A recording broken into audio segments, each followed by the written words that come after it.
내비가 육사 출신이라도 되냐 라며 소위를 조롱하던 대대장. 문을 열고 들어온 사성장군. 합참의장 아버지가 내가 내 육군 사관학교 선배다라고 말하는 사이다. 이야기입니다. 영상 시청하시기 이전에 구독과 좋아요 부탁드립니다. 저희에게 큰 힘이 됩니다. 눈발이 비겨치는 강원특별자치도 인제군 원통리. 읍내라고는 하지만 겨울에 스산남이 내려앉은 거리는 을씨년스럽기 그지 없었다. 원통 버스터미널에 홀로 내린 한 여성의 어깨 위로 차가운 바람이 칼날처럼 파고들었다. 갓 임관하여 아직 다림질 자국이 선명한 동계 전투복. 그 위에는 짙은 녹색의 야전 상의가 걸쳐져 있었다. 어깨에 빛나는 다이아몬드 계급장 하나, 그녀는 육군 소위 강채린이었다. 채린은 길게 숨을 내쉬었다. 하얀 입김이 허공으로 흩어졌다. 이곳이 그녀의 첫 임지 제12보병사단 을지부대가 위치한 최전방이었다. 서울 용산의 따뜻한 관사를 떠나 처음 마주한 북쪽의 공기는 폐부까지 얼릴 듯 매웠다. 그녀는 단순한 신임 소위가 아니었다. 그녀의 아버지는 현재 대한민국군 서열 1위 합동참모의장 강무진 대장이었다. 육군 사관학교 입학부터 졸업. 임관까지 사성장군의 딸이라는 꼬리표는 그녀를 그림자처럼 따라다녔다. 하지만 채린은 그 그림자를 스스로 걷어내기로 결심했다. 그녀는 아버지의 후광이 아닌 오직 군인 강채린으로서 인정받고 싶었다. 임관 직전 아버지와의 마지막 식사 자리에서 그녀는 단호하게 부탁했다. 아버지, 제 임지에 어떤 연락도 배려 요청도 하지 말아주십시오. 저 혼자 부딪혀보고 싶습니다. 강무진 대장은 말없이 딸의 어깨를 두드려 주었다. 그것이 승낙이었다. 채린은 자신의 배경을 철저히 감춘 채 오직 육사 출신 여군 소위라는 신분 하나만으로 이곳 원통리 땅을 밟았다. 부대에서 마중 나온 낡은 군용 차량에 오르자 운전병이 힐끗 그녀를 쳐다봤다. 소위님이십니까? 고생 많으십니다. 길이 험해서 좀 흔들릴 겁니다.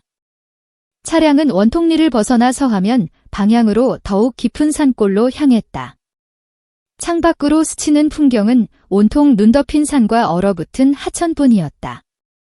민간인 통제선을 넘어서자 긴장감은 더욱 짙어졌다.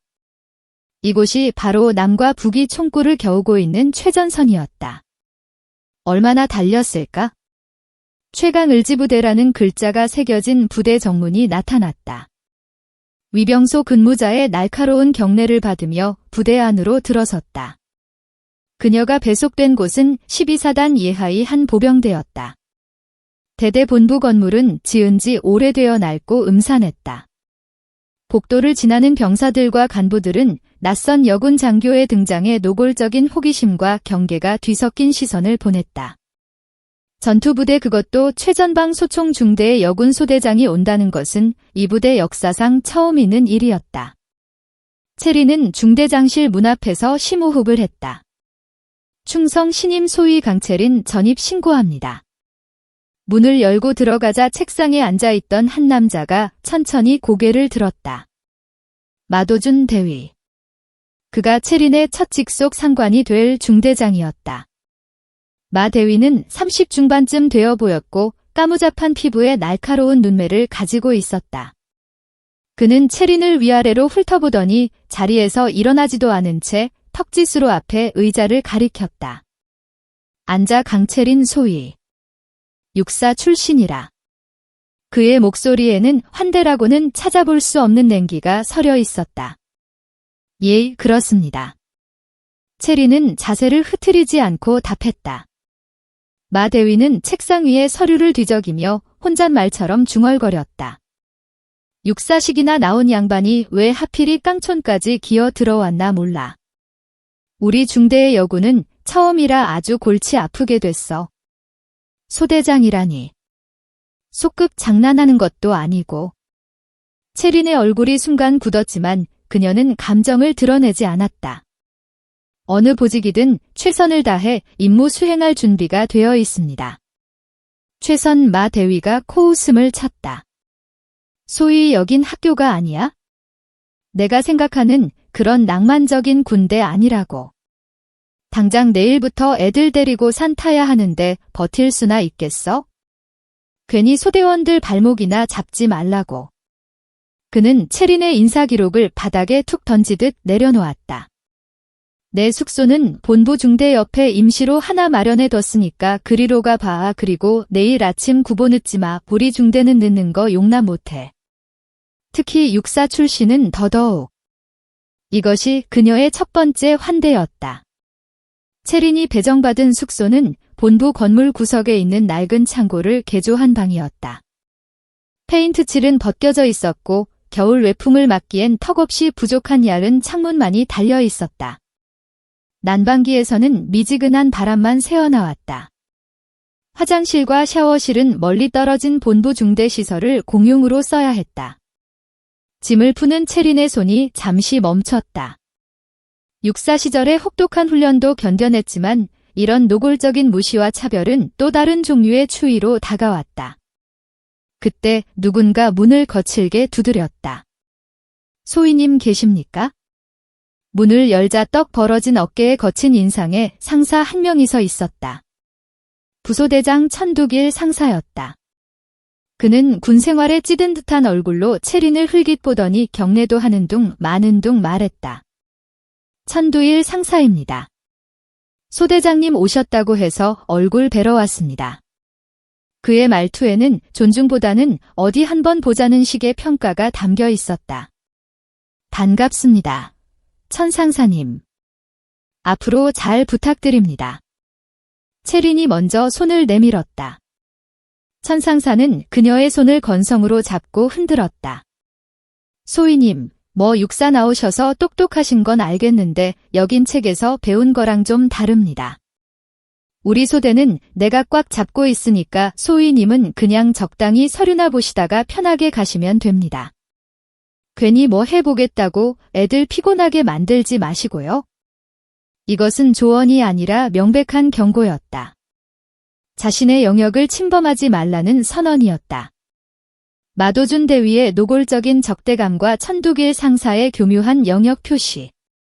강체린 소위는 자신이 거대한 얼음벽으로 둘러싸인 부대에 던져졌음을 직감했다. 그날 밤 체린은 침낭 속에 몸을 웅크린 채 잠을 이루지 못했다. 원통리의 반바람이 창문을 울부짖듯 흔들었다. 그녀는 아버지를 떠올렸다. 장군의 딸이라는 신분을 밝히면이 모든 부당함이 한순간에 사라질 수도 있었다. 하지만 그것은 도망치는 것이었다. 그녀는 이을 악물었다. 무너지지 않을 것이다. 군인 강체린으로서의 얼어붙은 땅에서 반드시 스스로 설리라 다짐했다. 강소희. 그게 소대장이야. 소대원들보다 뒤처지면 어떻대. 새벽 5시 해가 뜨기도 전인 치흑 같은 어둠 속 인제군 서화면에 칼바람이 체린의 뺨을 때렸다. 대대 전체가 아침 구보 중이었다. 선두에는 마도준 대위가 독보적으로 치고 나갔고 체린은 중대원들 맨 앞에서 뒤처지지 않으려 안간힘을 썼다. 육사 시절 체린은 체력으로 누구에게도 뒤지지 않았다. 여생도 중에서는 물론이고 남도들과의 경쟁에서도 상위권을 놓치지 않았다. 하지만 마 대위는 작정이라도 한 듯 평소보다 훨씬 빠른 속도로 산악 구보 코스를 달렸다. 그것도 일부러 경사가 가장 가파른 길만 골라서였다. 헉헉. 병사들도 지쳐나가 떨어지기 시작했다. 하지만 마 대위는 멈추지 않았다. 그는 힐끗 뒤를 돌아보며 체린을 향해 외쳤다. 육사 출신 체력이 그것밖에 안 돼. 그러고 어떻게 소대원들을 지휘해? 분명한 모욕이었다. 체린은 이를 악물고 속도를 높였다. 그녀의 발이 얼어붙은 흙을 힘껏 박찼다. 결국 구보가 끝났을 때 체린은 마 대위 바로 뒤편에서 숨을 몰아쉬고 있었다. 쓰러지기 직전이었지만 두 눈은 형하게 빛나고 있었다. 마 대위는 그런 체린을 경멸 어린 시선으로 쳐다보며 말했다. 체력 하나는 쓸만하네. 그럼 머리는 어떤지 한번 볼까? 그날 오후 중대 전술 훈련이 시작되었다.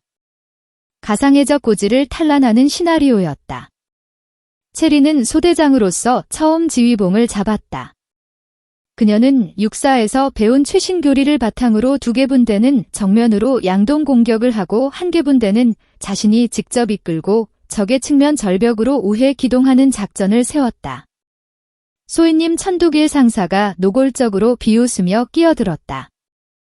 지금 장난하십니까? 여긴 영화 촬영장이 아닙니다. 그 절벽이요? 겨울엔 전문 산악부대도 안 가는 곳입니다.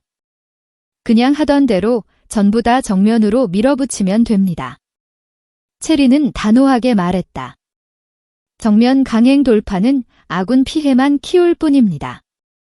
측면 기동이 성공의 열쇠입니다.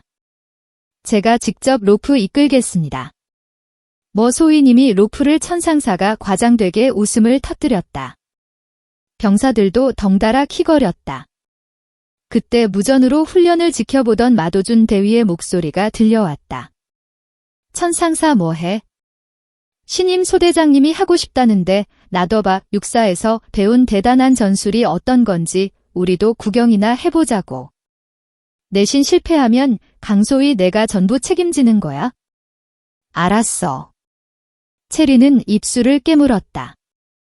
알겠습니다. 훈련은 시작되었다. 체리는 예상대로 1개 분대를 이끌고 얼어붙은 절벽으로 향했다. 그녀는 선두에서 직접 안벽을 탔다. 손발이 깨질 듯한 추위였지만 그녀는 놀라운 속도와 기술로 로프를 설치하며 올라갔다. 64 시절 산악훈련의 에이스였던 실력이 유감없이 발휘되었다. 하지만 정상에 거의 닿았을 때 갑자기 위에서 돌덩이가 쏟아졌다. 소위님, 피하십시오. 체리는 본능적으로 몸을 돌렸지만 날아온 돌 하나가 그녀의 헬멧을 강타했다. 아찔한 충격과 함께 손이 미끄러졌다. 강소희. 다행히 확보해둔 로프 덕분에 추락은 면했지만 팔목이 바위에 쓸려 피가 배어나왔다. 위를 올려다보자 그곳에는 정면 돌파를 끝내고 먼저 와 있던 천두길 상사가 능글맞게 웃으며 서 있었다. 어이쿠 소위님 미안합니다. 발을 헛디서 괜찮으십니까? 역시 여군은 이런 험되는 무리라니까. 고의적인 방해였다. 체리는 피가 나는 팔을 부여잡고 절벽을 맞아 올랐다. 그녀의 눈에는 분노가 이글거렸다. 훈련 강평 시간. 마 대위는 모두가 모인 자리에서 체린을 조롱했다. 강소희. 그 대단한 우회 기동작 결과가 뭐야? 혼자 절벽에서 쇼하다가 시간 다 잡아먹고 결국 고지 점령은 누가 했어? 천상사가 이끄는 본대가 한 거 아니야? 이게 내가 말한 최신 교리야? 육사에서 이런 거 가르쳐. 체린이 반박하려 했지만 마 대위는 손을 저었다. 됐어. 너 같은 애한테 소대 지휘 맡긴 내가 바보지? 강소희는 오늘부로 훈련 지휘에서 손떼. 넌 그냥 중대본부에서 행정 업무나 봐. 그게 내 수준에 딱 맞아. 강채린 소위는 전투 소대장에서 사실상 행정병으로 전락했다. 그녀의 책상은 중대장실 구석으로 옮겨졌다. 마도준 대위는 온갖 잔무를 그녀에게 떠넘겼다. 부대 환경 미화 계획서 작성, 중대 회식 장소 예약, 심지어 자신의 개인적인 보고서 대리 작성까지 시켰다. 더 견디기 힘든 것은 교묘하게 파고드는 성희롱이었다. 강소희.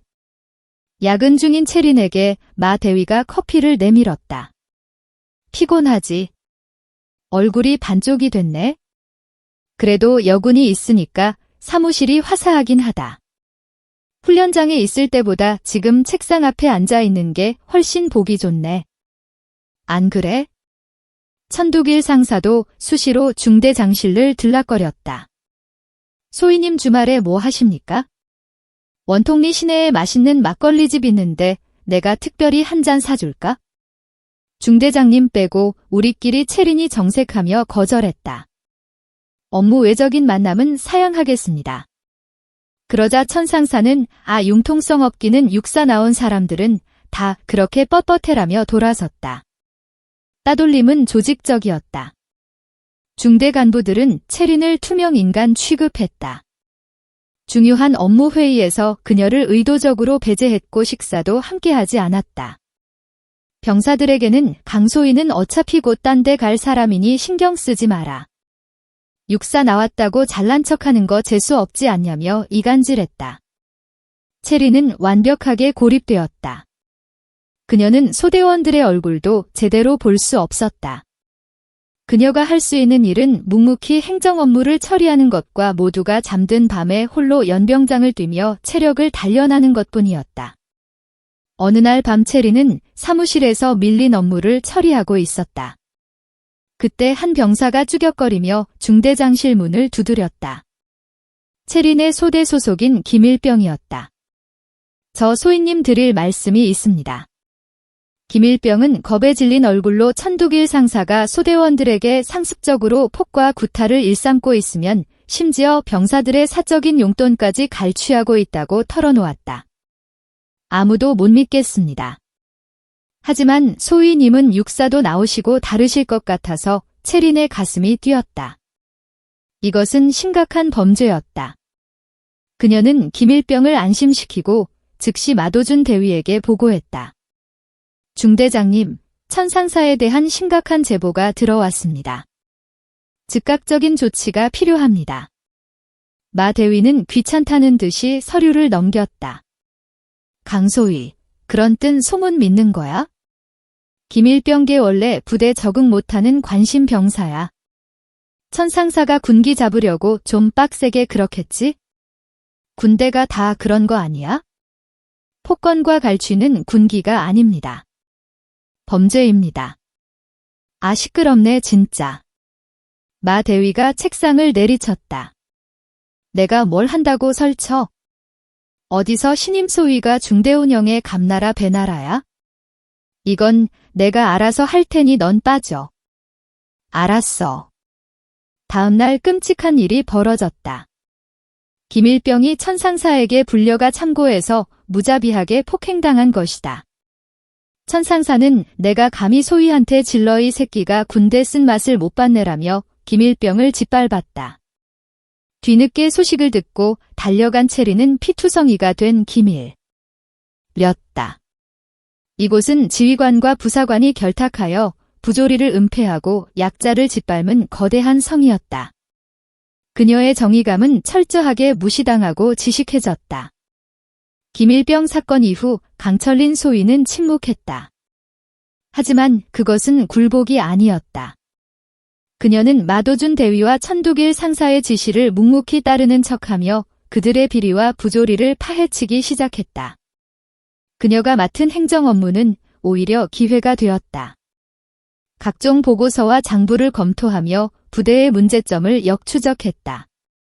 그러던 중 그녀는 대대 탄약고 전기점검 목록에서 이상한 점을 발견했다.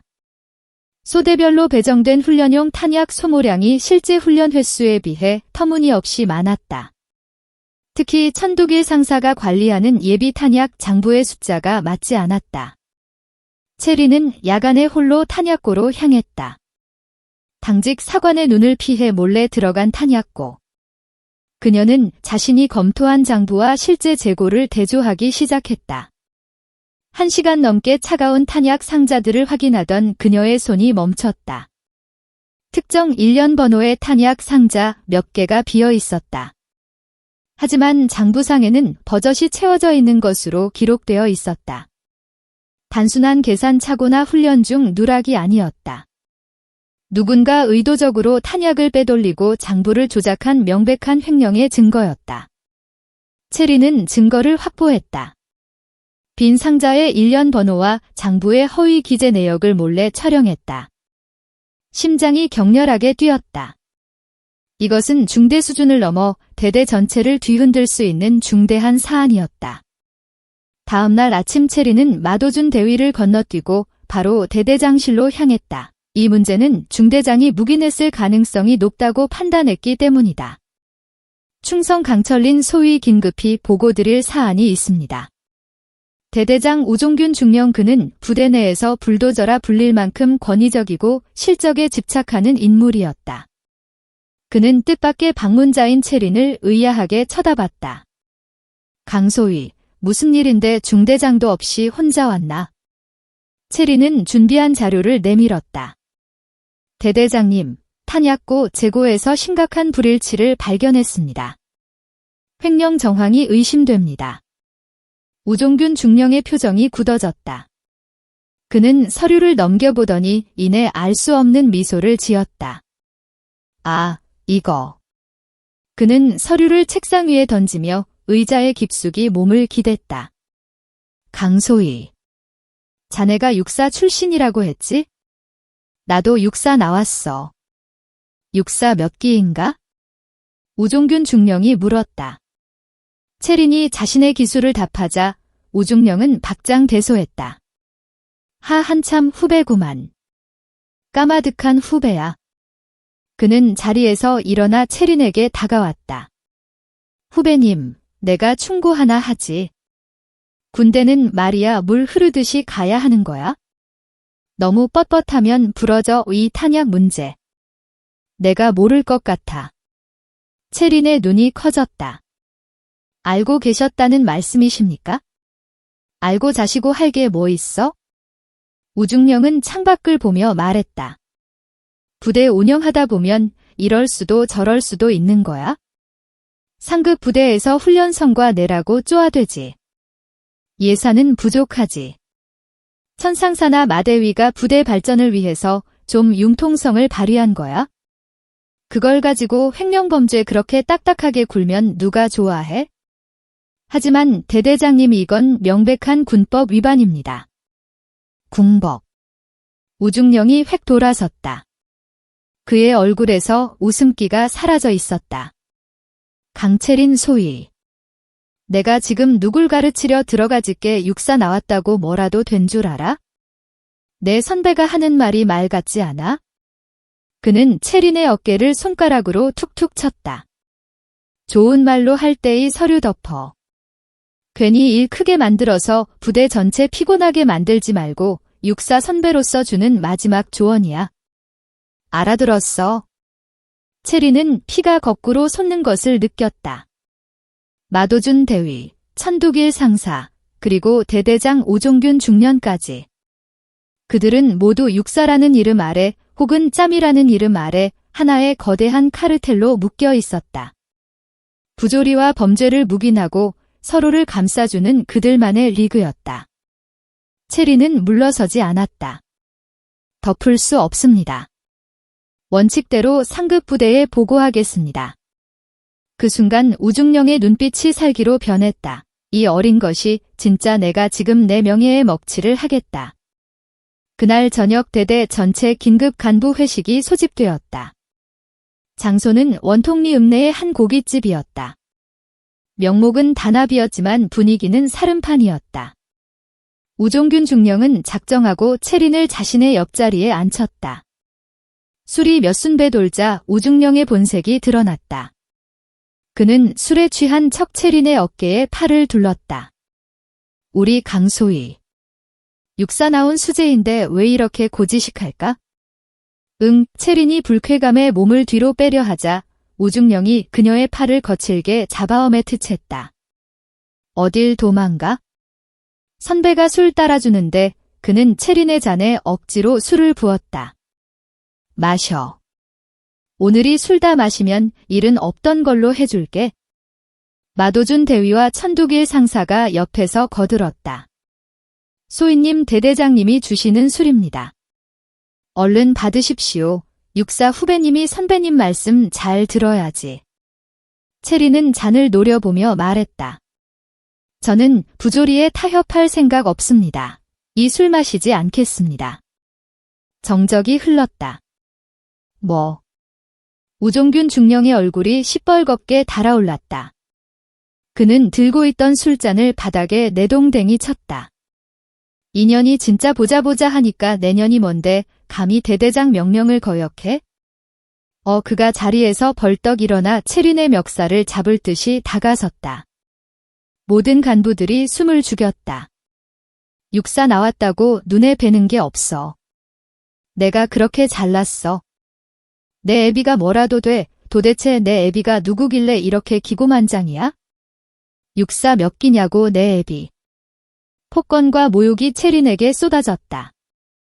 그녀는 그 자리에 얼어붙은 듯 서 있었다. 수치심과 분노가 뒤엉켜 눈물이 핑 돌았지만 채린은 울지 않았다. 그녀는 싸늘하게 식은 눈으로 우종균 중령을 바라보았다. 그는 꿈에도 모르고 있었다. 자신이 지금 누구의 딸에게 무슨 짓을 저지르고 있는지 채린은 더 이상 참지 않기로 결심했다. 이곳은 군대가 아니었다. 범죄 집단이었다. 그녀는 조용히 품속에 휴대폰 녹음 버튼을 눌렀다. 그리고 아버지가 아닌 다른 번호를 떠올렸다.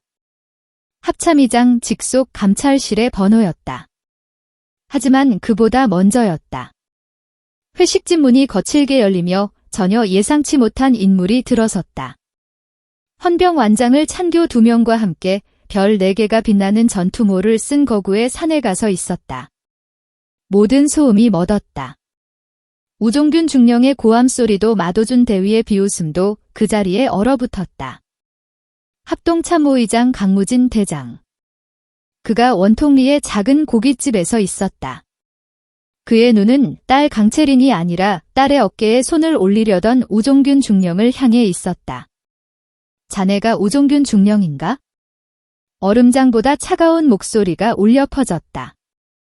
그리고 강무진 대장이 우종균 중령의 어깨에 달린 육사마크를 노려보며 말했다. 내가 자네보다 한참은 선배일 텐데 육사 몇 끼인가? 원통리 고깃집의 탁한 공기가 그 순간 한치의 오차도 없이 얼어붙었다. 펄펄 끓던 찌개 냄비에서 피어오르던 김마저 허공에 멈춘 듯 했다. 우종균 중령의 붉게 상기된 얼굴이 그대로 굳었다. 강채린의 멱살을 잡으려던 그의 손이 마치 조각상처럼 허공에 멈췄다. 방금 전까지 내비가 뭐라도 되라며 고래고래 소리를 지르던 기세는 간데 없었다. 그의 동공이 좁혀지며 문 앞에 선 거대한 사내의 모습을 천천히 인식하기 시작했다. 짙은 녹색의 전투모, 그 중앙에서 빛나는 4개의 은빛별, 용산 합동참모본부의 지휘 상징이 새겨진 야전상해. 그리고 그 모든 것을 압도하는 산과 같은 위협감. 대한민국군 서열 1위. 합동참모의장 강무진 대장. 그가 왜 여기에? 자네가 우종균 중령인가? 강무진 대장의 목소리는 낮고 조용했지만 고깃집의 모든 소음을 집어삼켰다. 그것은 질문이 아니라 확인이었다. 우종균 중령의 뇌가 작동을 멈췄다. 머릿속이 하얗게 비어버린 그가 할 수 있는 일은 술에 취해 풀렸던 다리에 본능적으로 힘을 주며 어정쩡하게 서는 것뿐이었다. 그리고 강무진 대장이 우중령의 어깨에 달린 육사마크를 응시했다. 그 시선은 마치 얼음 손곳이 되어 우중령의 가슴을 꿰뚫는 듯했다. 내가 자네보다 한참은 선배일 텐데 육사 몇 끼인가? 그제야 우종균 중령의 입에서 공기가 새어나오는 듯한 소리가 났다. 벼별별내 하합 합참 의장님 옆자리에 앉아 희죽거리던 마도준 대위의 얼굴에서 웃음기가 증발했다. 그의 눈알이 굴러갈 듯이 커졌고 손에 들고 있던 술잔이 쨍그랑 소리를 내며 바닥으로 떨어졌다. 천두길 상사는 아예 얼굴이 제빛으로 변해 의자에서 굴러떨어지다시피 바닥에 엎드렸다. 충성 전방에 대하여 경례 누가 먼저 할 것도 없이 방 안에 있던 모든 간부가 용수철처럼 튀어올랐다. 술상이 엎어지고 그릇이 깨지는 소리가 요란하게 울렸다. 그들은 마치 적의 포화를 맞은 듯 혼비백산하여 비틀거리면서도 필사적으로 경례 자세를 취했다.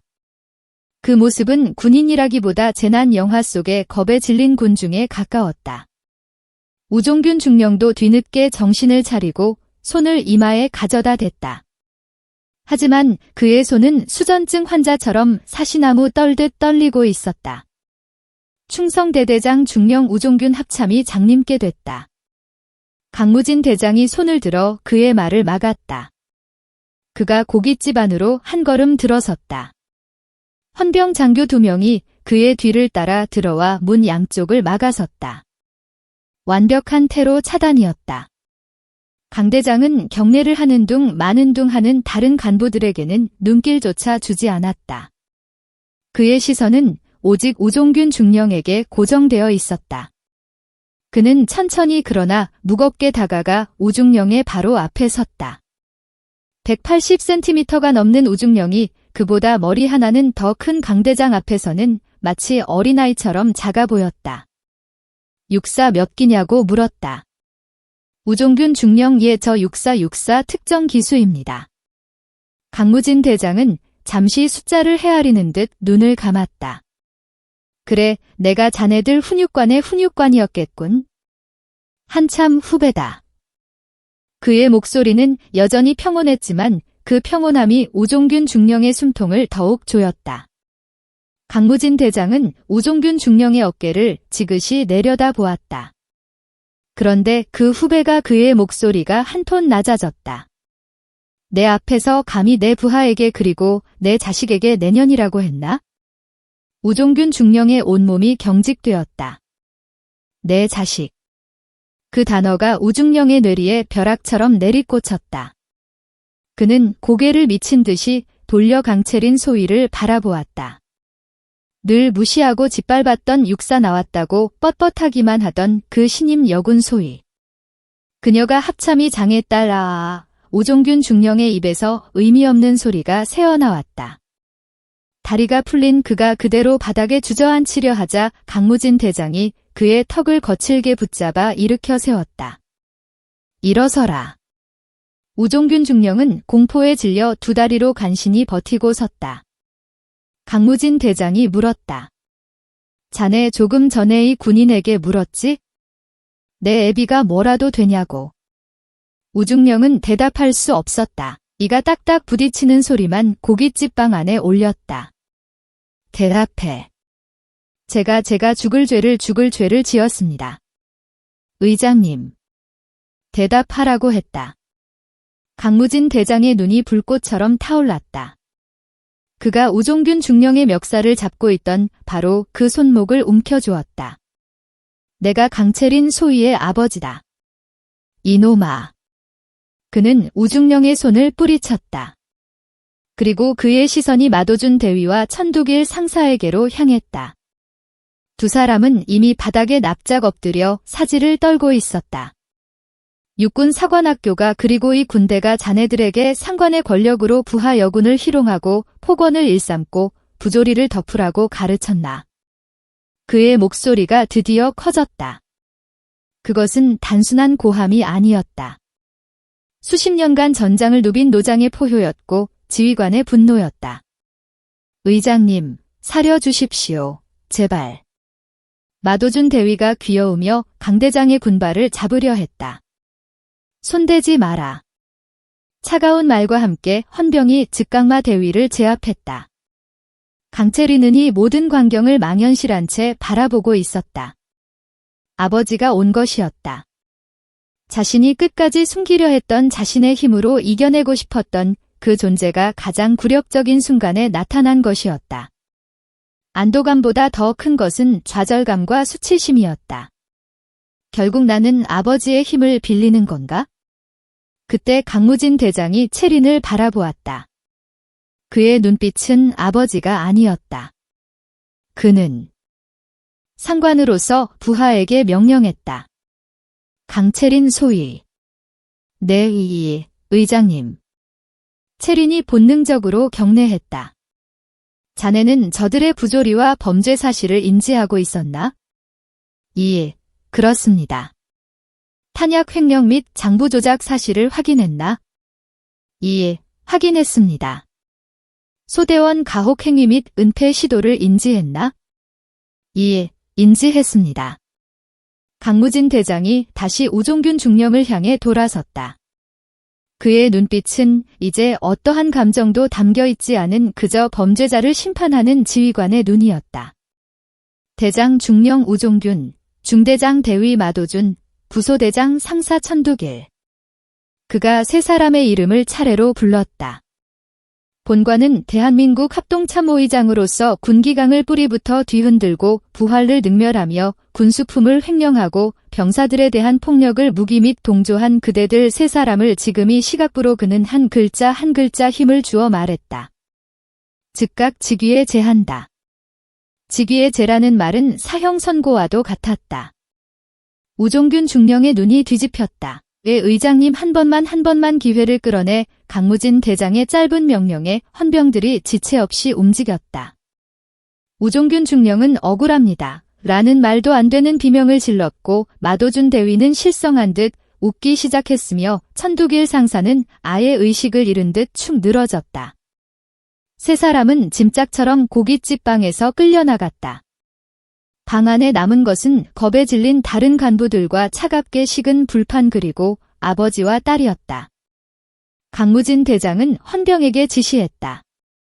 여기 남은 인원들 전원 대기시켜 한 명도 빠짐없이 감찰부로 넘겨 방주한 자들도 모두 공범이다. 그리고 그는 마지막으로 딸을 바라보았다.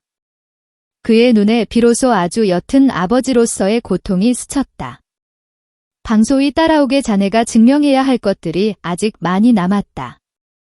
그날 밤 제보병사단 사령부는 발칵 뒤집혔다. 대한민국군 서열 1위가 아무런 예고 없이 그것도 주말 야간에 사단 예하 대대의 간부 회식 장소를 급습했다는 소식은 사단장 소장을 비롯한 사령부 전체를 공포로 몰아넣었다. 합동참모의장의 방문은 단순한 방문이 아니었다. 그가 대동한 것은 합참장 직속의 공동감찰팀이었다. 이것은 딸 구출 작전이 아니라 처음부터 암세포 적출 작전으로 기획된 것이었다. 사단 사령부의 가장 큰 회의실은 즉각 합동감찰본부로 바뀌었다. 사단장은 자신의 집무실에서 땀을 뻘뻘 흘리며 강무진 대장 앞에 부동 자세로 서 있었다. 사단장. 강무진 대장의 목소리는 차가웠다. 자네 관할 구역에서 이런 일이 벌어지는 동안 뭘 했나? 의장님 면목 없습니다. 제가 지휘 책임은 나중에 묻겠다. 강 대장이 말을 잘랐다. 내가 지금부터 묻는 말에만 답하게 우종균 중령의 부대 운영 방식에 대해 보고받은 적 있나? 탄약 횡령 의심 보고 올라온 적 없나? 여군 소위가 부임한 이후 부적 보고나 고충 상담 내역은 사단장은 입술만 달거렸다. 그 어떤 것도 제대로 보고받거나 처리한 것이 없었다. 그에게 12사단의 수많은 대대 중 하나는 그저 실적 보고서 상의 숫자일 뿐이었다. 알고도 무기했으면 공범이고 몰랐다면 무능이다. 자네는 어느 쪽인가? 사단장의 얼굴이 하얗게 질렸다. 의장님, 대답할 필요 없다. 어차피 자네의 지휘권은이 시간부로 정지되니까 감찰에 성실히 임하게. 강무진 대장은 사단장을 내보내고 감찰팀장인 대령을 불렀다. 강철린 소위의 보고 내용과 증거 자료 그리고 현장에서 확보한 방조 간부들의 진술을 토대로 날이 박는 대로 대대 전체를 이잡듯 뒤져. 썩은 뿌리는 하나도 남김없이 뽑아내야 한다. 다음 날 새벽 강채린 소위는 감찰 장교 앞에서 정식으로 진술하고 있었다. 그녀는 더 이상 합참의장의 딸이 아니었다. 그녀는 이 부조리의 가장 가까운 목격자이자 피해자였으며 동시에 내부 고발자였다. 신임 소위 강철린 진술 시작하겠습니다. 그녀는 떨리지 않는 목소리로 부대에 처음 전이 본 날부터의 모든 일을 낱낱이 밝혔다. 마도준 대위의 노골적인 무시와 소금 놀이하러 왔냐는 천마디 천두길 상사에 설치지 말라는 경고. 그녀는 감정을 배제하고 사실만을 말했다. 아침 구보시 중대장은 의도적으로 신임 장교인 저를 나시키기 위해 평소보다 과도한 속도와 코스로 중대 전체를 혹사시켰습니다. 전술훈련 중 저는 합리적인 우회기동을 제안했으나 묵살당했습니다. 이후 독단적 지휘라는 누명을 쓰고 지휘권에서 배제당했습니다.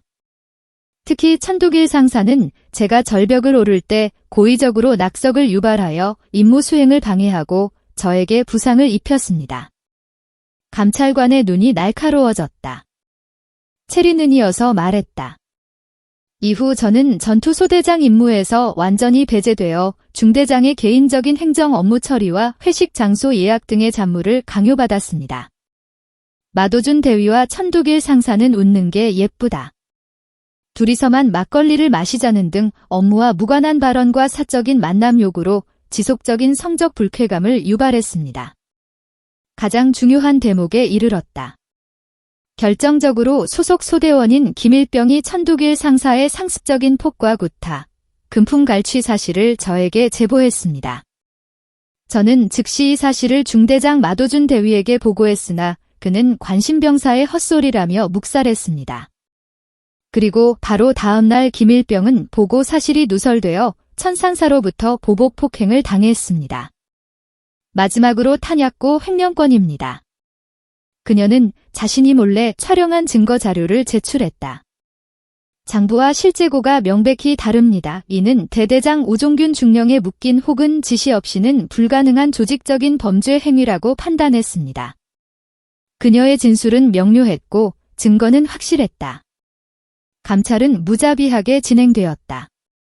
우종균, 마도준, 천두길 세 사람은 각각 독방에 구금되어 군검찰에 조사를 받았다. 우종균 중령은 처음에는 합참의장의 딸인 줄 알았으면 내가 왜 그랬겠느냐며 억울함을 호소했다. 그는 자신의 죄가 부조이나 횡령이 아니라 감히 의장의 딸을 못 알아본 것이라고 생각했다. 그러나 감찰팀이 들이민 것은 탄약 횡령을 입증하는 완벽한 장부 대조표와 그가 횡령한 탄약을 불법으로 유통하려 한 정황 증거였다. 이건 모함입니다. 마 대위 마도준 대위는 이미 모든 것을 자백한 후였다.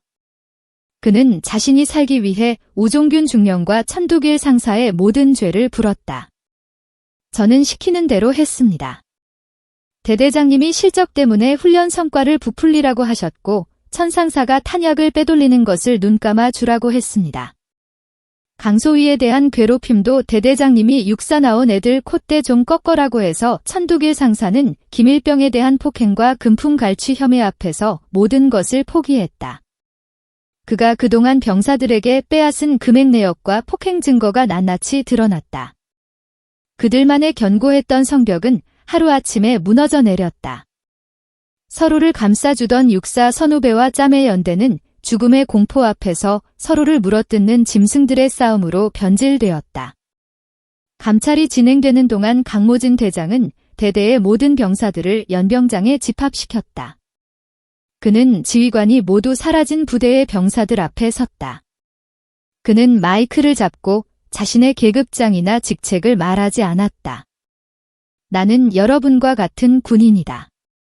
병사들의 눈이 그에게 고정되었다.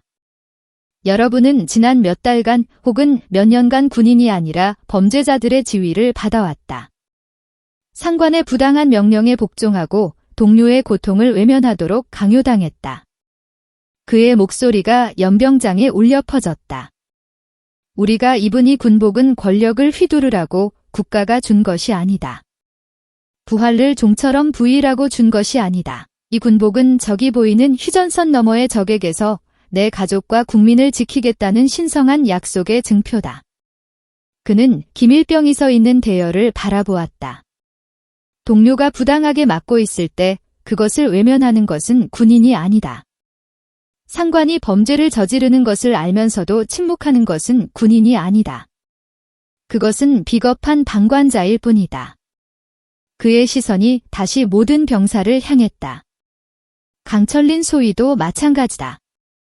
그는 내 딸이기에 앞서 여러분의 소대장이었다. 그는 이 부조리에 맞서 홀로 싸웠다. 그것이 내가 육사에서 배운 그리고 여러분이 신병교육대에서 배운 군인 정신이다. 잘못된 것을 잘못됐다고 말할 수 있는 용기. 그것이 없으면 우린 그저 총든 폭력 집단에 불과하다. 병사들의 눈빛이 변하기 시작했다. 두려움에 가려져 있던 분노 그리고 존경심이 피어올랐다. 오늘부로 이 부대는 다시 태어난다. 썩은 뿌리는 모두 잘라냈다. 새로운 지휘관이 올 것이다. 부끄러운 과거를 잊지 마라. 그리고 다시는 그 누구도 여러분의 명예로운 군복을 더럽히지 못하게 하라. 알겠나? 예, 알겠습니다. 병사들의 함성이 인제군의 겨울 하늘을 찔렀다. 그것은 지난날의 굴종을 씻어내는 외침이었다. 모든 감찰이 끝나고 주범들이 군검찰로 송치되던 날밤 강채린 소위는 임시 대대장실로 사용되던 사단 장실에서 아버지와 독대했다. 서울로 복고하기 전 두 사람에게 주어진 짧은 시간이었다. 방 안에는 무거운 침묵이 흘렀다. 그동안은 합참미장과 부하장교였지만 이제는 아버지와 딸이었다. 먼저 입을 연 것은 강무진 대장이었다. 그는 경무와 분노로 지친 얼굴이었지만 딸을 바라보는 눈빛만은 한없이 따뜻했다. 괜찮으냐? 그 한마디에 채린이 그동안 애써 눌러왔던 감정이 터져나왔다. 그녀는 대답 대신 입술을 깨물었다. 팔은 훈련 중에 다쳤다는 그 팔보자. 채린이 망설리다 전투복 소매를 걷었다. 절벽에서 긁혔던 상처는 아물고 있었지만 흉터는 선명했다. 강무진 대장은 딸의 팔을 말없이 쓸어보았다. 그의 손길이 미세하게 떨리고 있었다.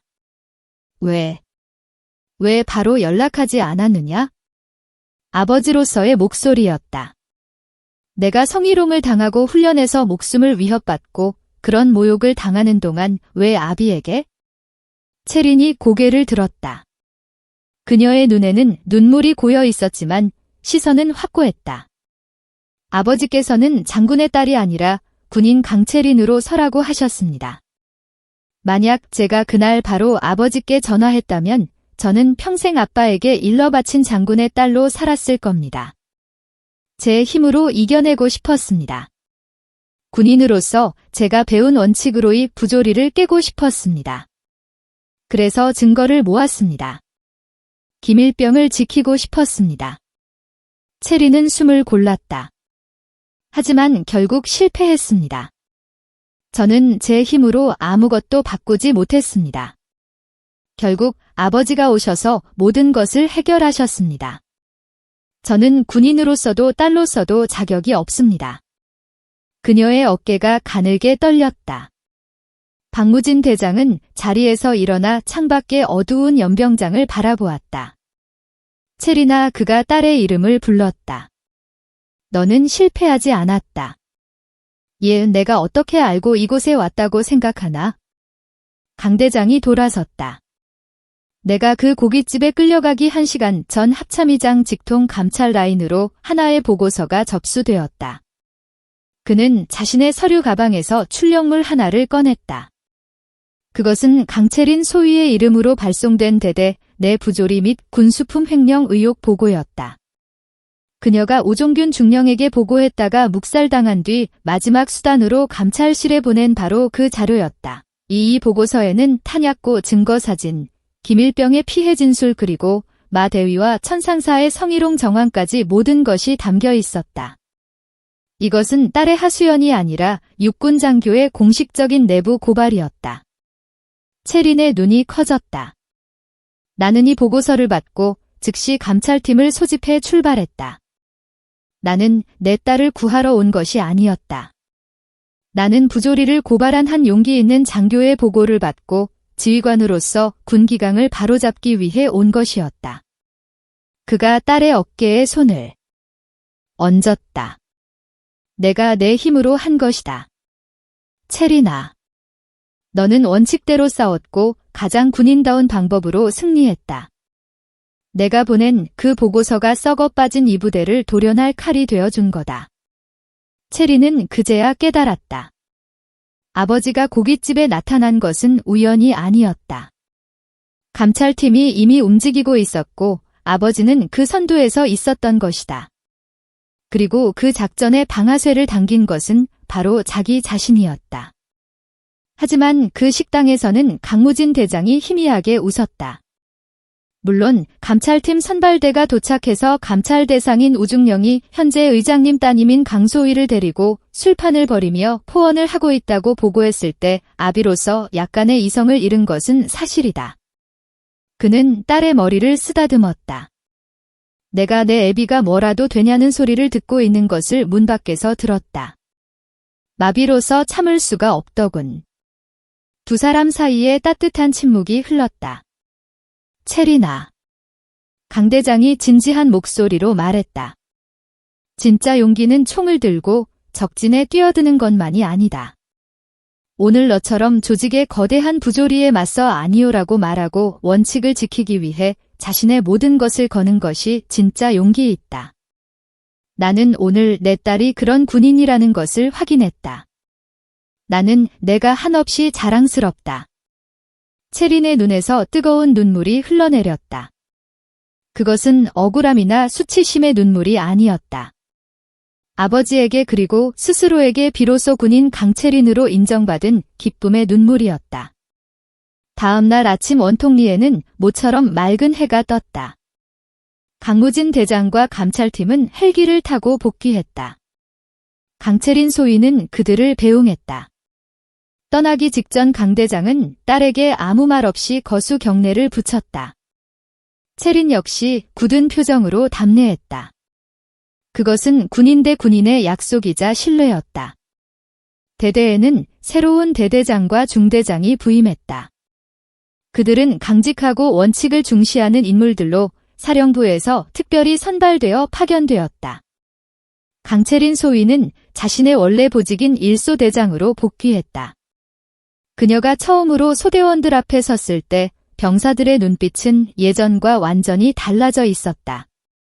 그들은 더 이상 채린을 어리발리한 여군 소위나 신기한 구경거리로 보지 않았다. 그들의 눈에는 존경심이 서려 있었다. 특히 천상사의 폭력에서 벗어난 김일병은 가장 앞줄에서 그 누구보다 능한 자세로 채린을 바라보고 있었다. 채린은 소대원들을 둘러보았다. 그동안 많은 일이 있었다. 하지만 모두 끝났다. 그녀의 목소리는 맑고 단단했다.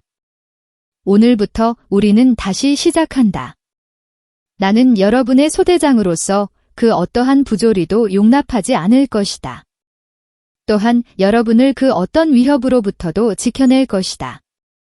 우리는 오직 훈련하고 서로를 믿으며 강한 군인이 될 것이다. 질문 있나? 없습니다. 좋다. 일소대 훈련 준비. 전원 장비 착용하고 연병장으로 집합.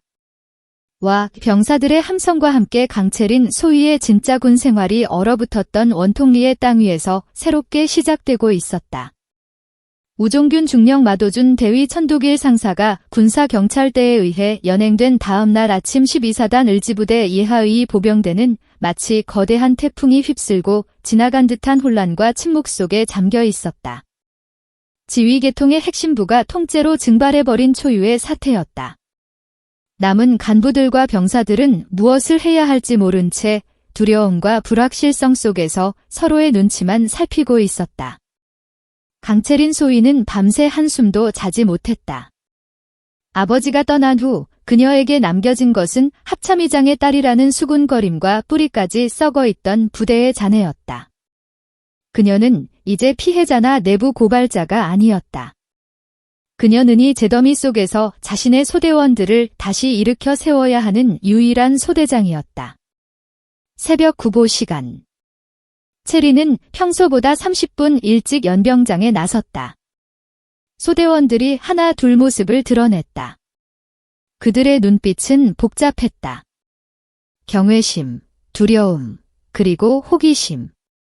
그들은 자신들의 소대장이 대한민국군 서열 1위의 딸이라는 사실과 그 소대장이 부대 전체를 뒤집어 엎었다는 사실을 동시에 소화해야 했다. 일소대 집합 채린의 목소리는 차분했다. 병사들이 어설프게 정렬했다. 그 중에는 천도길 상사의 폭력에서 해방된 김일병도 있었다.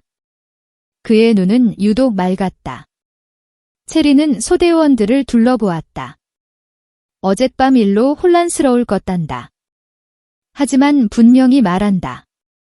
어제의 일은 부정을 바로잡기 위한 과정이었을 뿐 우리의 임무는 변하지 않았다. 그녀는 연병장 끝에 있는 위병소를 가리켰다. 우리는 여전히 최전방을 지키는 군인이다. 어제까지 우리를 억누르던 것들은 사라졌다. 오늘부터 일소대는 내가 배운 원칙과 규정대로 가장 강하고 올바른 소대로 다시 태어난다. 그녀는 구호 대신 조용히 앞을 향해 뛰기 시작했다. 구보 시작한다. 소대장은 소대원 중 가장 체력이 약한 병사의 보폭에 맞춘다. 천두일 상사 시절 구보는 나고자를 만들고 모욕을 주기 위한 수단이었다. 하지만 체린의 구보는 달랐다. 그녀는 뒤처지는 병사의 옆에서 함께 뛰며 속도를 조절했다. 김일병이 숨이 턱에 차 멈칫거리자 체린이 그의 등을 가볍게 밀어주었다. 호흡 조절해 할 수 있다. 그날 아침 일소대는 단 한 명의 나고자도 없이 구보를 마쳤다. 그것은 새로운 시작을 알리는 의식이었다. 오전 10시 대대 연병장의 전병력이 집합했다. 사단장 직권으로 파견된 2명의 신임 지휘관이 도착했다. 신임 대대장으로 부임한 이는 황보진 중령이었다. 그는 육군본부 감찰실 출신으로 날카로운 눈매와 한치의 흐트러짐도 없는 자세를 가진 강이었다. 그는 부조리 척결 전문가로 이름이 높았다. 그리고 중대장으로 부임한 인물은 놀랍게도 여군이었다. 박지은 대위 수도방위 사령부 특수임무대에서 구르다온 실전형 지휘관이었다. 짧은 머리와 다부진 체격의 그녀는 등장만으로도 부대의 분위기를 압도했다. 황보진 중령은 단상에 올라고 굵게 말했다. 나는 여러분을 통솔하러 온 것이 아니라 이 부대를 정상화하러 왔다. 과거의 잘못된 관습은 모두 폐기한다. 오직 규정과 원칙 그리고 전투준비 태세만이 유일한 기준이다. 상상. 그의 시선이 잠시 일소대장석에 서 있는 강채린에게 머물렀다가 이내 박지은 대위에게로 향했다. 중대. 지휘권을 인수한 박지은 대위는 곧바로 중대 간부들을 소집했다. 마도준과 천도길의 잔재가 남아있던 다른 소대장들과 부사관들이 긴장한 채 그녀 앞에 섰다. 박지은 대위다. 길게 말하지 않겠다. 그녀는 강채린을 지목했다. 강소희 1소대의 중대장님 자네가 이 부대의 기준이다. 모두의 시선이 채린에게 쏠렸다. 자네가 원칙을 지키기 위해 싸운 것을 안다. 하지만 그걸로 끝났다고 생각하지 마라. 썩은 곳을 돌려내는 것보다 그 자리에 새살이 돋게 하는 것이 10배는 더 힘들다. 박 대위는 채린에게 다가왔다. 마도준 대위가 망쳐놓은 중대훈련 계획 전부 폐기한다. 강소희가 육사에서 배운 최신 교리와 전술을 바탕으로 훈련 계획 전체를 재수립해 다른 소대장들은 강소희에게 배워 이것은 파격이었다. 갓 임관한 소위에게 중대훈련 계획 전체를 맡기다니 그것도 다른 선임 소대장들을 지휘하라는 의미였다. 중대장님, 하지만 한 선임 소대장이 반발하려 했다. 박태위가 그를 노려봤다. 하지만 자네는 우종균과 마도준 밑에서 입 다물고 있던 것 말고 뭘 했나? 불만 있나? 지금 이 부대에서 유일하게 군인으로서 행동한 것은 강소희뿐이다. 능력으로 증명해. 강소희보다 낫다는 것을 그전까진 닥치고 따라. 박지은 대위는 채린에게 누구도 넘볼 수 없는 강력한 힘을 실어주었다. 그것은 합참이 딸이라는 배경이 아닌 부조리에 맞서 승리한 군인에 대한 공식적인 인정이었다. 채린은 즉시 행동에 나섰다. 그녀가 가장 먼저 한 일은 훈련이 아니었다. 소대원 전원 개별 면담이었다. 천두길 상사의 공포 정치 아래 골마 터졌던 상처를 직접 확인해야 했다. 김일병, 이제는 말해도 좋다. 천 상사에게 정확히 어떤 피해를 당했나? 채린의 사무실에서 김일병은 그동안 숨겨왔던 사실들을 털어놓았다. 상습적인 구타와 포원은 물론이고 매달 월급날마다 부모님 용돈이라는 명목으로 돈을 상납했던 사실. 심지어 휴가 복귀 때 특정 담배나 물건을 사오라고 강요했던 것까지. 왜 진작 말하지 않았나? 무서웠습니다. 마 대위님도 대대장님도 다 한패인 것 같았습니다. 소위님이 처음 오셨을 때도 사실 믿지 못했습니다. 그냥 또 다른 괴롭힘이 시작될까 봐 두려웠습니다. 체리는 면담을 통해 일소대뿐만 아니라 중대 전체에 이런 부조리가 만연했음을 알게 되었다. 그녀는 모든 기록을 취합해 박지은 대위에게 보고했다. 박대는 즉시 군사경찰에 추가 수사를 의뢰하는 한편 피해 병사들에 대한 심리치료 및 법무 지원을 연결했다. 체리는 김일병의 손을 잡았다. 미안하다. 더 빨리 알아채지 못해서, 더 빨리 지켜주지 못해서. 김일병은 고개를 저으며 눈물을 흘렸다. 아닙니다. 소위님이 아니었다면 저는 아마 극단적인 선택을 했을지도 모릅니다. 저를 살려주셔서 감사합니다. 그날 오후 체리는 소대원들을 모아놓고 선언했다. 오늘부로 1소대 내 모든 악패습을 금지한다. 짬서대로 밥 먹는 것, 청소 떠넘기는 것, 후임에게 사적인 심부름 시키는 것, 전부 금지한다. 적발시 이후 불문하고 규정에 따라 엄중히 처벌한다. 병사들이 술렁이었다. 체리는 말을 이었다. 군대는 계급 사회다. 하지만 그것은 임무 수행을 위한 지휘 체계일 뿐 인격을 모독하고 괴롭히고 준 권력이 아니다. 선임은 후임을 가르치고 보호할 의무가 있고 후임은 선임을 존중하고 따를 의무가 있다. 그뿐이다. 그녀는 천두길 상사가 사용하던 낡은 지휘봉을 집어들어 그대로 두 동강 내버렸다. 폭력은 오늘로 끝났다. 이제부터 우리는 오직 전우회로만 뭉친다. 체리는 자신이 재수립한 훈련 계획을 실행에 옮겼다. 그것은 마도준과 천두길이 행하던 보여주기식 훈련과는 차원이 달랐다. 그녀는 육사에서 배운 미군 전투 교리를 접목했다. 단순한 박질과 고지 점령이 아니라 분대 단위의 실전적인 기동 전술, 시가지 전투 상황을 가정한 모의 훈련 그리고 야간 독도법 훈련을 강도 높게 실시했다. 처음에는 병사들의 불만이 터져나왔다. 예전보다 더 힘듭니다. 차라리 천상사 때는 몸은 편했는데 특히 천상사 밑에서 편하게 군 생활을 하던 몇몇 선인 병장들이 노골적으로 태업을 했다. 강소희님, 이건 좀 비효율적이지 않습니까? 우리가 특수부대도 아니고 체리는 그들을 따로 불렀다. 비효율적인가? 좋다. 증명해보겠다. 그녀는 선인 병장들로만 구성된 구방식의 분대와 자신이 직접 훈련시킨 김일병을 포함한 신방식의 분대에게 동일한 모의 전투 임무를 부여했다. 결과는 처참했다. 선인 병장들의 분대는 예전처럼 무작정 소리 지르며 돌격하다가 체린의 분대가 설치한 교묘한 매복과 측면 기동의 전멸 판정을 받았다. 반면 체린의 분대는 단 한 명의 피해도 없이 임무를 완수했다. 체린은 땀에 젖은 병사들 앞에 섰다. 봤나? 너희가 편하다고 말했던 방식은 실제 상황이었다면 전원 사망으로 이어졌다. 내가 여러분을 힘들게 하는 이유는 단 하나다. 전쟁이 났을 때 여러분 모두를 살아서 가족에게 돌려보내기 위해서다. 내 훈련이 힘들다면 더 강해져라. 불평할 시간에 총 한 번 더 잡아라. 그날 이후 1소대의 분위기는 완전히 바뀌었다. 병사들은 체린의 지독한 훈련을 기꺼이 따랐다. 합참의장 딸이라는 수군거림은 사라지고 우리 소대장이라는 절대적인 신뢰가 그 자리를 채웠다.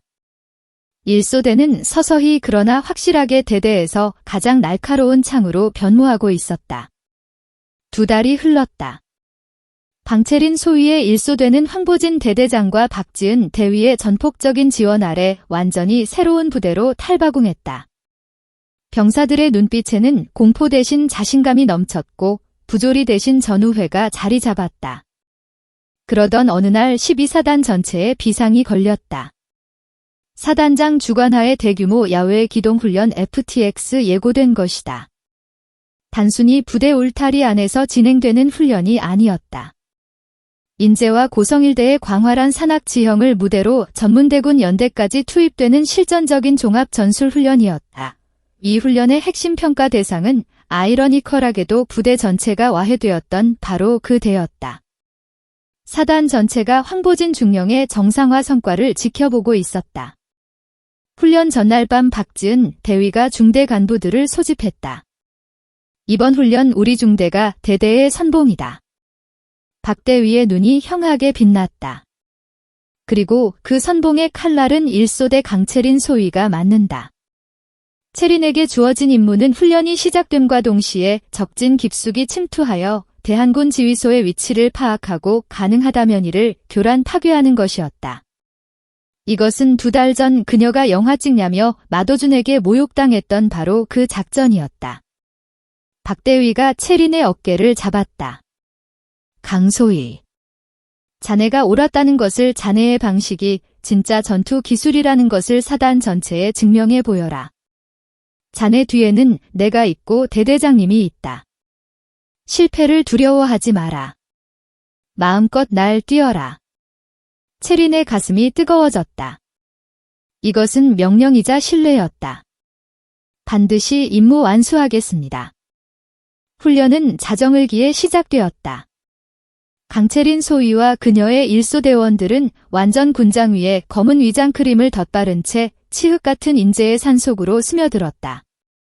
그들은 천두길 상사가 가르쳤던 바뀌어진 등산로나 능선을 타지 않았다. 채린은 육사 시절 배운 대로 가장 험하지만 가장 은밀한 계곡과 수풀을 따라 이동했다. 병사들은 2달간 혹독하게 반복했던 분대 단위 전술 기동에 따라 소리 없이 서로를 어호하며 전진했다.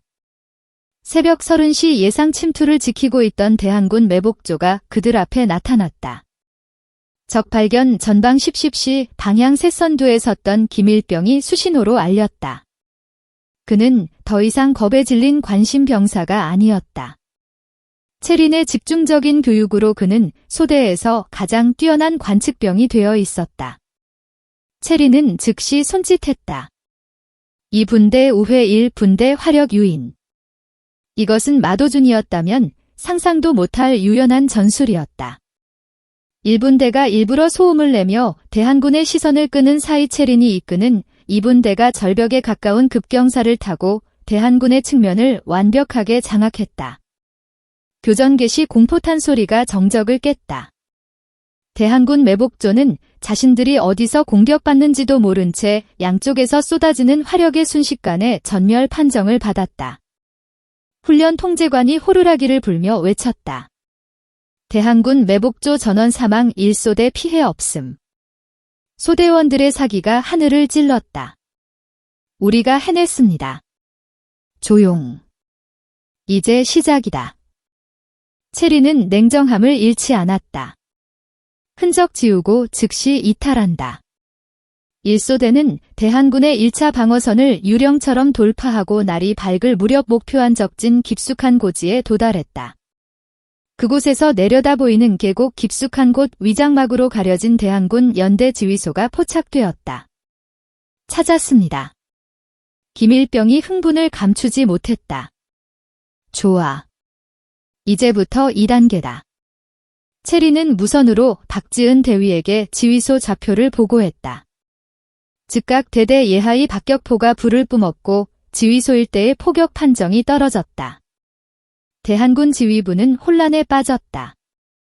뭐야? 여기까지 폭격이 우리 위치가 어떻게 발각된 거야? 하지만 채린의 임무는 여기서 끝이 아니었다. 소대장님, 저기부가 혼란을 틈타 후방으로 이탈하려 합니다. 지금이다. 채린의 눈이 빛났다. 전소대원, 내가 가르쳐준 대로 저기부 차량을 기습한다. 실전이다. 이것은 훈련 계획에도 없던 돌발 상황이자 강채린의 독단적인 판단이었다. 그녀는 혼란에 빠진 적의 심장부를 직접 타격하기로 결심했다. 1소대는 산비탈을 따라 쏜살같이 내달렸다. 그들은 2달간 지겹도록 반복했던 기동 중 사격과 상호 어호를 기계처럼 수행했다. 갑작스러운 1소대의 출현에 대한군 지휘부 경호병력은 속수무책으로 당했다. 채린은 선두에서 지휘관 차량을 향해 돌격했다. 아침 그곳에는 훈련을 지휘하던 대한군 연대장 대령이 막 차량에 탑승하려던 참이었다. 꼼짝 마라. 체린이 공포탄을 하늘에 쏘며 연대장을 제압했다. 잠시 후 훈련 통제관들이 멍한 표정으로 달려왔다. 상황 종료. 12사단 1소대 대한군 연대장 생포대한군 지휘부하해. 이것은 훈련 시나리오를 완전히 벗어난 전대미문의 결과였다. 훈련은 사실상 1소대의 활약으로 조기 종료되었다. 강채린 소위가 이끄는 한 개 소대가 대한군 한 개 연대의 지휘 시스템 전체를 마비시킨 것이다. 훈련 강평시간 12사단장 소장이 직접 단상에 섰다. 그는 부임한 지 얼마 안 된 인물이었지만 이번 사태를 통해 을지부대의 명예가 땅에 떨어졌음을 통감하고 있었다. 그는 강채린 소위를 단상으로 불렀다. 채린이 위장 크림도 지우지 못한 채 단상에 올라 경례했다.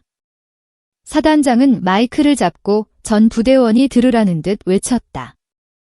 나는 오늘 우리 사단이 왜 그동안 썩어 있었는지 그리고 어떻게 다시 일어서야 하는지를 동시에 목격했다. 그는 채린을 바라보았다. 강채린 소위. 2달 전 자네는 이 부대에서 책상 물림 융통성 없는 육사 출신이라며 온갖 모욕과 핍박을 당했다. 자네가 제시한 전술은 영화 찍냐는 조롱 속에 묵살당했다. 그는 숨을 골랐다.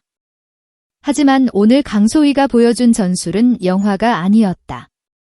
그것은 가장 현대적이고 가장 실전적이며 가장 강력한 승리의 교본이었다. 강소희의 1소대는 구시대의 낡은 관습을 버리고 원칙대로 훈련했을 때 한 개 소대가 한 개 연대를 이길 수 있다는 것을 증명해냈다. 사단장이 채린에게 거수 경례를 붙였다. 강소희 자네가 오았네? 자네가 이 부대를 아니 12사단 전체를 구했네? 고맙네. 황보진 중령과 박지은 대위가 자랑스러운 미소로 그녀를 바라보았다. 1소 대원들은 마치 자신들이 승리한 것처럼 목이 터져라 환호했다. 강채린 소위는 그제야 깨달았다. 자신이 육사에서 그토록 배우고 싶었던 군인 정신과 명예가 바로 지금 이 순간이 차가운 인재의 산골짜기에서 완성되고 있음을 훈련의 영광이 채 가시지 않은 어느 날 강채린 소위에게 한 통의 소환장이 도착했다. 경기도 용인시에 위치한 지상작전 사령부 보통 군사법원으로부터 온증인 출석 요구였다. 우종균, 마도준, 천두길. 부대를 나락으로 떨어뜨렸던 세 사람에 대한 첫 공판 기일이 잡힌 것이다. 법정으로 향하는 군용 차량 안에서 채린은 굳은 표정으로 창밖을 바라보았다. 그녀의 옆자리에는 피해자의 신분이자 동시에 핵심 증인으로 채택된 김일병이 긴장한 채 앉아 있었다. 김일병, 괜찮나? 솔직히 무섭습니다. 그 사람들을 다시 본다는 것이 채린이 김일병의 손을 잡았다. 괜찮아. 이제 그들은 너의 상관이 아니다. 그저 군복을 입은 범죄자일 뿐이다. 우리는 훈련받은 대로 사실만을 말하면 된다. 군사법원은 엄숙하고 서늘한 공기로 가득 차 있었다. 방청석 한편에는 우종균 중령의 가족으로 보이는 이들이 날카로운 눈으로 채린을 쏘아보고 있었다.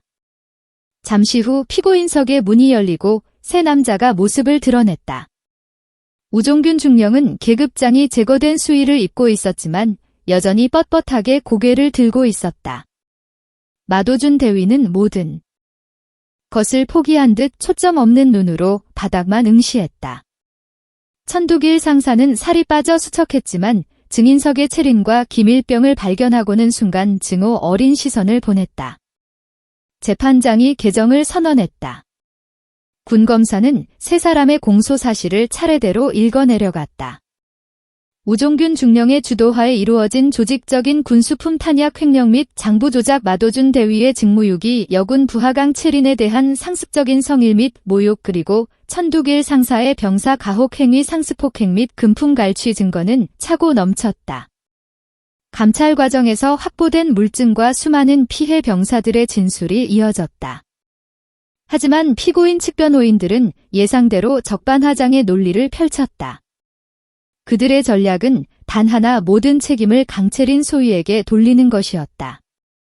우종균 중령의 변호인이 먼저 나섰다. 존경하는 재판장님.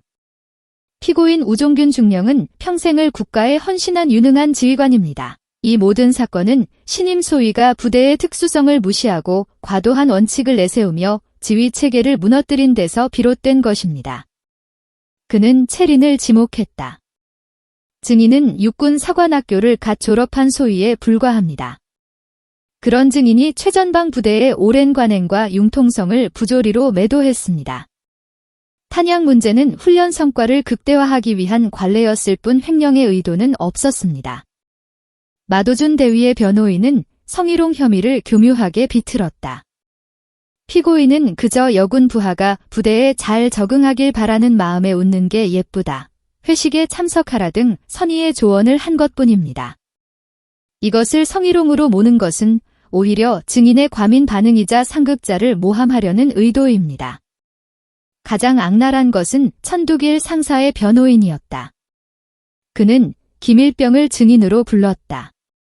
증인은 입대 전부터 부대 적응에 어려움을 겪는 관심사였지요. 피고인 천두길 상사는 그런 증인을 특별히 아끼고 지도했습니다. 군기를 잡기 위한 약간의 체벌을 가지고 상습 폭행과 갈취로 몰아가는 것은 은혜를 원수로 갚는 것입니다. 방청석에서 맞아 하는 소리가 터져나왔다. 김일병의 얼굴이 하얗게 질렸다. 다음 증인 신문은 강채린 소위였다. 그녀는 흔들림 없는 걸음으로 증인석에 섰다. 우종균의 변호인이 매섭게 질문을 던졌다. 증인의 아버지가 현 합동참모의장 강무진 대장이지요. 법정안이 술렁이었다. 그렇습니다. 증인은 그 막강한 배경을 믿고 자신의 입맛에 맞지 않는 상관들을 숙청하기 위해 이 모든 일을 꾸민 것 아닙니까? 처음부터 부대에 적응할 생각도 없이 사소한 꼬투리를 잡아버지에게 보고한 것 아닙니까? 그것은 채린의 명예와 자존심을 정면으로 겨눈 질문이었다. 채린은 변호인을 노려보았다. 아닙니다. 뭐가 아닙니까? 증인이 아니었다면이 유능한 군인들이 변호인께 묻겠습니다. 채린이 변호사의 말을 끊었다.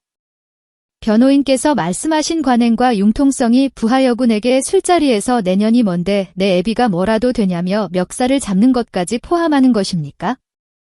그것은 채린은 품에서 작은 녹음기를 꺼내 들었다. 그날 밤 고깃집에서 벌어진 모든 모욕과 폭언이 담긴 파일이었다.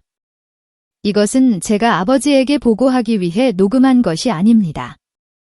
상관들의 불법 행위를 고발하기 위해 군인으로서 확보한 증거입니다. 그녀는 재판장을 향해 돌아섰다. 저는 합참의장의 딸이기 이전의 대한민국 육군 소위 강철린입니다. 제 상관들이 저지른 행위는 관행이 아니라 명백한 범죄입니다. 변호인이 말하는 선의의 조언이 부하의 어깨에 함부로 손을 올리고 사적인 만남을 요구하는 것입니? 그렇다면 저는 그런 군대에 있을 이유가 없습니다. 그녀는 김일병을 가리켰다. 저 병사가 관심 병사라서 맞았습니까? 아닙니다. 천두길 상사가 악마였기 때문에 맞은 것입니다. 돈을 빼앗긴 것입니다. 군대는 약한 병사를 보호하고 강하게 만드는 곳이지 그 약점을 빌미로 폭력을 행사하는 곳이 아닙니다. 채린의 목소리가 법정 전체를 울렸다. 저는 제 아버지가 합참의장이기 때문에 이 자리에 선 것이 아닙니다. 제가 지켜야 할 부하가 제가 지켜야 할 군대의 명예가 저들로 인해 짓밟혔기 때문에 증인으로 선 것입니다. 채린의 증언은 결정적이었다. 그녀가 제출한 녹취 파일과 관행이라는 이름으로 자행된 범죄의 실체에 대한 명확한 반박은 변호인들의 논리를 산산조각냈다. 이어서 뜻밖의 증인이 등장했다. 2달 전 사단 FTX 훈련을 총괄했던 12사단이었다. 그는 증인석에 서서 말했다. 나는 강철린 소위와 단 한 번의 사적인 만남도 가진 적이 없다. 나는 오직 훈련 결과로만 그녀를 평가한다. 그는 강평 때와 같이 말했다. 강소희가 이끄는 1소대는 피고인들이 관행이라는 이름으로 망쳐놓은 부대를 단 2달 만에 사단 최정예 전투소대로 만들었다. 이것이 무엇을 의미합니까? 피고인들은 군대의 발전을 가로막는 암이었고 강소희는 그 암을 돌려낸 메스였습니다. 선택은 명확합니다. 최종 변론에서 군검사는 피고인들의 죄가 단순한 비위가 아니라 국가안보의 근간인 최전방 부대의 전투력을 존먹고 군기강을 무너뜨린 이적 행위에 가깝다고 규정하며 법정 최고형을 구형했다. 판결 선고일 재판장은 판결문을 읽어내려갔다. 피고인 천두길 상습적인 병사폭행 및 금품갈취 가혹행위 주도 혐의가 모두 인정되며 그 죄질이 극히 불량하다. 불명예 전역 및 징역 12년을 선고한다. 천두길이 억울합니다. 이라며 울부짖었지만 헌병들에게 끌려나갔다. 피고인 마도준 상관의 범죄를 방조하고 지휘관으로서 부하보호 의무를 유기했으며 여군 부하에 대한 성적 모욕 및 희롱 혐의가 인정된다. 불명예 전역 및 징역 8년을 선고한다. 피고인 우종균 재판장의 목소리가 가장 낮고 무거워졌다. 대대장으로서 부대의 모든 불법 행위를 총괄짓이 무기하였으며 특히 군수품 횡령은 그 어떤 이유로도 용납될 수 없는 중범죄이다. 또한 육군 사관학교 선배라는 지위를 이용해 후배 장교의 정당한 문제 제기를 묵살라고 협박한 것은 군지휘관으로서의 명예를 스스로 저버린 행위다. 불명예 전역 및 징역 20년 그리고 횡령액 전액 배상을 선고한다. 우종균은 판결을 듣는 순간 그 자리에서 실신했다. 법정 문이 닫히고 길고 길었던 싸움이 끝났다. 체리는 법원 밖으로 나왔다. 눈부신 햇살이 그녀를 맞이했다. 김일병이 그녀를 향해 달려와 말없이 허리를 숙여 인사했다. 체리는 그를 일으켜 세웠다. 이제 정말 모든 것이 제자리로 돌아왔다. 그녀는 인제 원통리로 돌아가는 차량에 올랐다. 그녀가 있어야 할 곳, 그녀의 소대원들이 기다리는 곳으로 지상작전 사령부 보통 군사법원의 육중한 문을 나섰을 때 늦가을의 햇살이 유난히 눈부시게 쏟아졌다. 강채린 소희와 김일병은 말없이 서로를 바라보았다. 법정 안에서 느꼈던 숨막히는 긴장감과 진실을 외쳐야 했던 무게감이 한순간에 사라지는 듯했다. 인제군 서하면의 부대로 돌아오는 군용 차량 안 그토록 두렵다던 김일병의 얼굴에는 법정에서 당당히 증언을 마친 후의 안도감과 함께 스스로에 대한 작은 자부심이 서여 있었다. 소희님, 김일병이 먼저 입을 열었다. 이제 정말 다 끝난 겁니까? 체리는 창밖에 스치는 풍경을 보며 조용히 고개를 끄덕였다. 그래, 끝났다.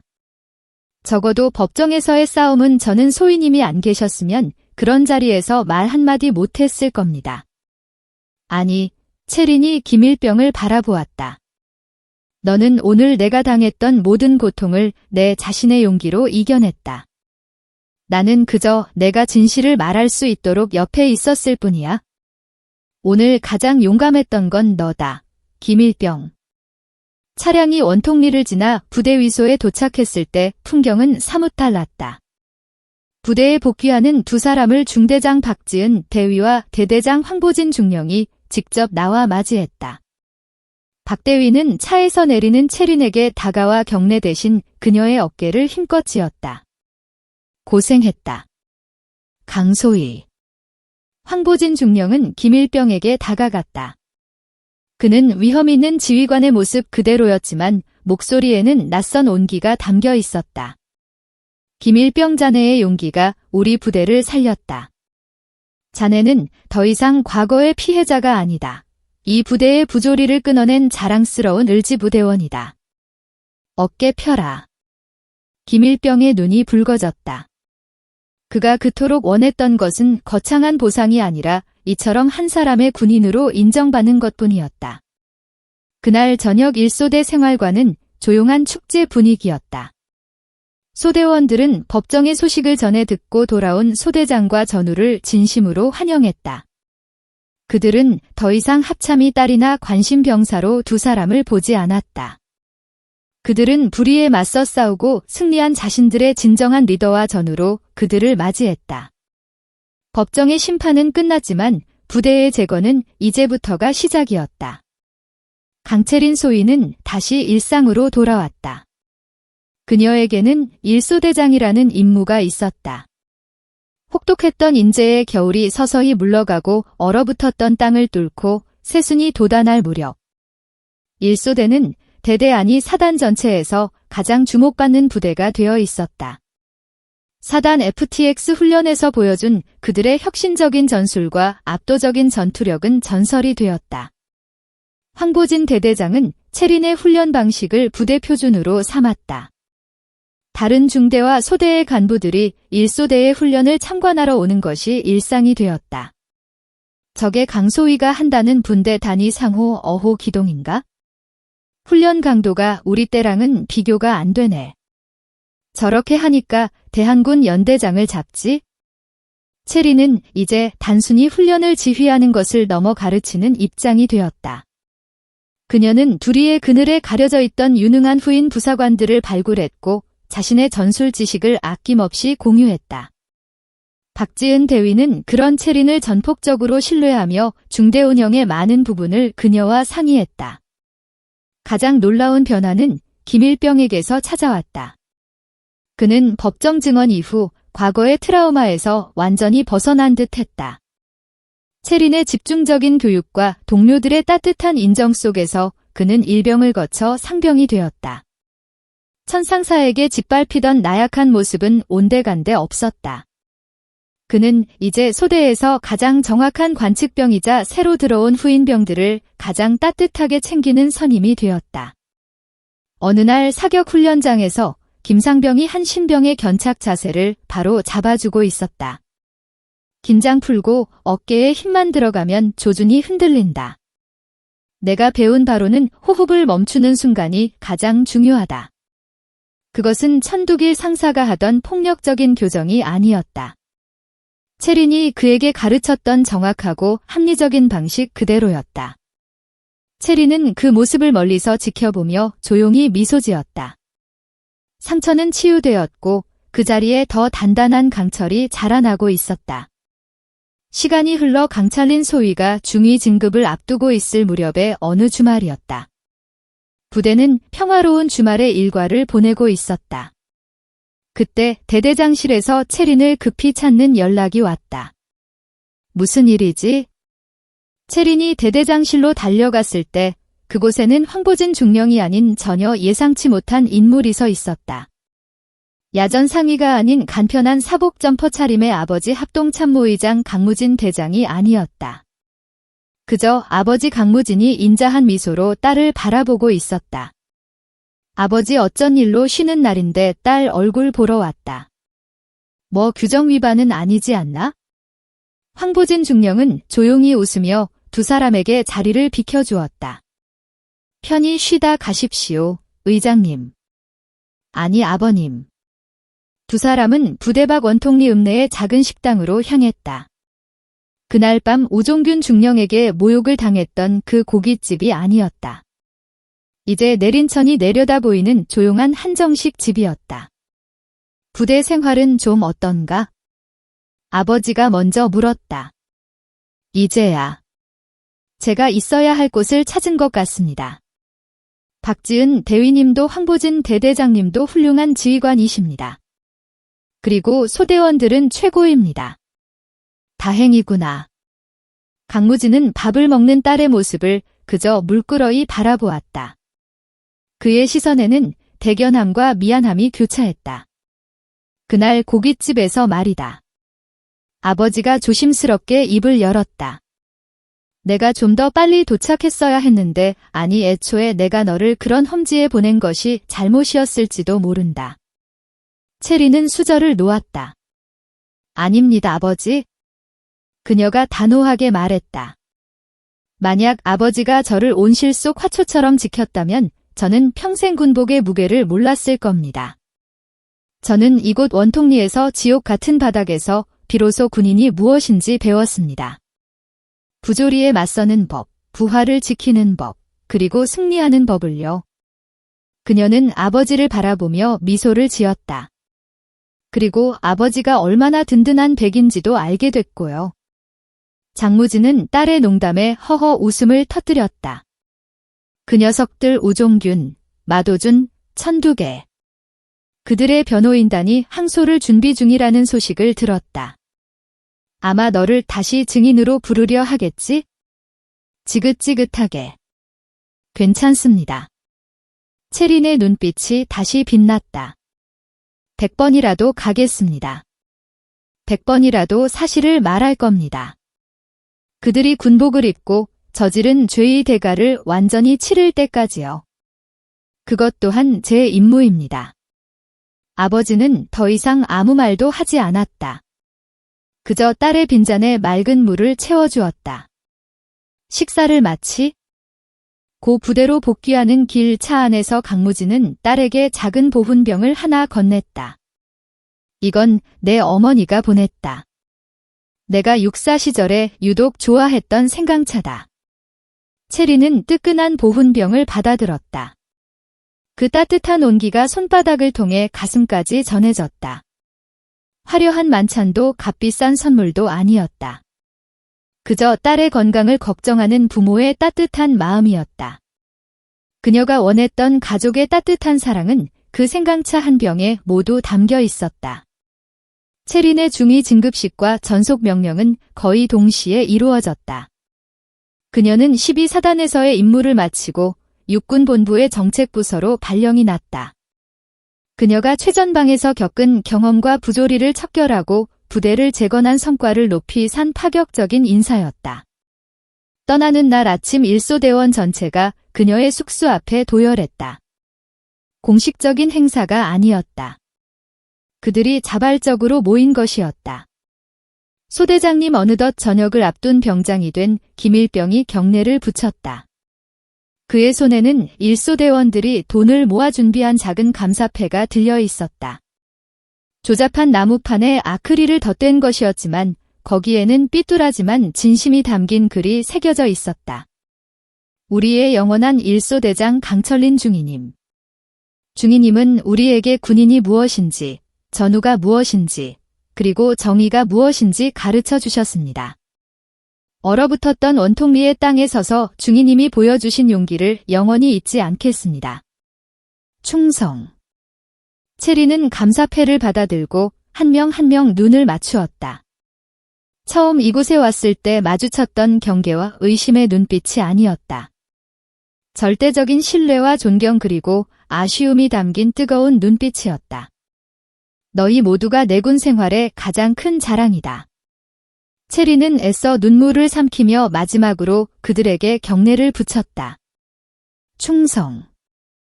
소대원들도 일제히 격했다. 충성. 박지은 대위와 황보진 중령도 연병장에서 그녀를 배웅했다. 황보진 중령이 악수를 청했다. 강중희. 자네가 이 부대에 남긴 유산은 우리가 잘 지켜나가겠네. 자네는이 대대의 기준을 세웠어. 고맙네. 박지은 대위는 체린을 가볍게 포옹했다. 어디 가서든 너답게 해. 너라면 할 수 있으니까. 그리고 가끔은 좀 쉬엄쉬엄하고 체리는 모든 이들의 배움을 받으며 부대 정문을 나섰다. 1년 전 홀로 내렸던 원통 버스 터미널 그녀는 다시 그 자리에 섰다. 인제에서 불어오는 바람은 여전히 차가웠지만 이제는 시원하게 느껴졌다. 그녀가 처음 이곳에 왔을 때 가졌던 장군의 딸이라는 굴레는 사라져 있었다. 그녀는 아버지가 당부했던 대로 오직 군인 강철린으로 섰다. 그리고 가장 혹독한 땅에서 가장 빛나는 군인으로 거듭났다. 서울로 향하는 버스에 오르며 체리는 인제의 푸른 산들을 돌아보았다. 저 산 어딘가에서 자신의 소대원들은 오늘도 강체린의 방식대로 훈련하고 있을 것이다. 그것이 그녀가 이곳에 남긴 참 군인의 모습이었다. 버스가 천천히 터미널을 빠져나갔다. 강체린 중위의 눈은 이제 더 멀고 더 높은 곳을 향하고 있었다. 정의가 살아 숨쉬고 부하들이 존중받으며 국민에게 신뢰받는 군대. 그녀가 평생을 바쳐 만들어 갈 조국의 모습이었다. 오늘도 시청해주셔서 대단히 감사합니다. 영상이 즐거우셨다면 구독과 좋아요 부탁드리겠습니다.